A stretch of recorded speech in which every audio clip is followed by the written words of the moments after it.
We're currently here in Naivasha, where we do expect leaders from both the UDA and the Kenya Kwanza ruling party to be here tomorrow. And of course, they will be discussing a lot of issues. And what we have been told by insiders ahead of this particular meetings, there are irreducible minimums that were between the two parties. You do remember that this conversation started with the late Prime Minister, that is Raila Amolo Odinga, and Dr. William Ruto, the President, in terms of what they were discussing at the Kenyatta International Convention Center on the 10-point agenda, the NADCO report, in its implementation, and how the two parties can work together ahead of the 2027 general election. Now, without even wasting time, let's speak to some of the leaders here who have already converged here at the Lake Naivasha Resort ahead of that particular meeting. I want to speak to none other than a very familiar face, Alego Osonga, Member of Parliament, that is Samuel Atandi. He's also the Budget Chair and Appropriations Chair. Chair, thank you for joining us here on KBC Channel 1.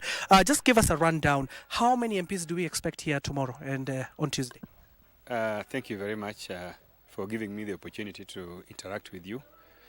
First of all, this is a meeting of Broad-Based Government Parliamentary Group.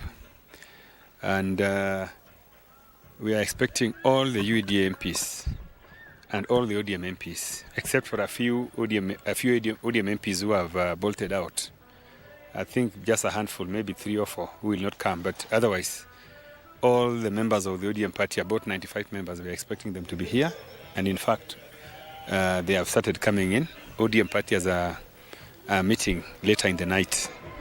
We are going to have a meeting for our members in preparation for tomorrow's engagement with our counterparts from the UDA party. Okay, and Mheshimiwa, tell us, without of course revealing too much, but what is the agenda? Because the opposition is accusing the broad-based arrangement of coming to Naivasha to discuss leadership positions. So the question is, what is it in for Kenyans in this particular conversation? Broad-based government has been in existence for now over 2 years. We work together in cabinet, we work together in parliament, we work together, even our people, our supporters are working together. If you go to a place like Siaya, the ODM members and the UDA members are working together. So this meeting is basically for an in-house meeting for friends, people who are actually friends and family. This is a meeting of friends and family, and there's nothing really should be read, because we are just coming together. We are always together in Nairobi. We are always together everywhere. So we are just coming here, to continue to enforce our union. And of course, because elections are also coming, we are also coming, this part of planning meeting towards elections. Yes. Mm-hmm. And Mheshimiwa, we do know some of the reducible minimums, especially from your party, the ODM party. We know you have been asking for the second-in-command position. Is this something you're going to discuss here? No, I don't think. First of all, don't say reducible minimum, because this is a family. In the family, you agree, you discuss and agree. So there's nothing like we have an irreducible minimum. We are going to work together as a coalition to deliver the presidency. And I believe that all of us are aware of the calculations, the mathematics involved in bringing the numbers together to get us this presidency. So I think the focus is, how are you going to win the presidency? And if that is the focus, then you cannot have a reducible minimum. So we are going to look at which team is the best for us to capture the presidency.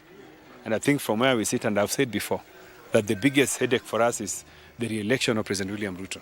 That is what all of us are interested in. And even when we come here, all of us must be aware that that is the price. And all of us must be ready to sacrifice for that price to happen. And some of the conversations that also you'll be having here is taking stock, given that the late Prime Minister Raila Amolo Odinga signed a particular memorandum with the President, Dr. William Ruto, in terms of the 10-point agenda, the NADCO report. Will you be looking at the status of the implementation and even the compensation process that was kick-started by the President and the late Prime Minister? Yes, I think we are going to discuss anything that is fit for the coalition and which is good for the coalition. I've been discussing the 10-point agenda, and I can tell you that the 10-point agenda, most of them have been implemented. Yeah, most of them have been implemented.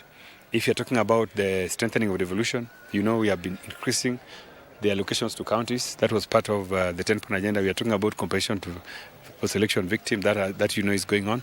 You're talking about nationalization of the government. Making the government more inclusive. Right now the government is composed of everybody, all regions. and etc. So I think we are on course, and there's no cause for alarm. Yes. Thank you so much, Mheshimiwa. And finally, just tell Kenyans in just 30 seconds, what can they expect as Kenyans out of this? We want to tell Kenyans that the broad-based coalition, which is led by Dr. William Ruto, the president, and of course the ODM party and other parties that have joined us, is the best bet for all Kenyans. I want Kenyans to concentrate on this coalition because we have done so much. We have tried to resolve so many issues that were problematic in the past. And therefore, we want to urge our Kenyans to join this broad-based coalition, because this is a coalition that is going to win elections. Despite the noises from a few of our friends who have left us, the coalition is very, very strong, and we are preparing to win elections in the biggest way possible.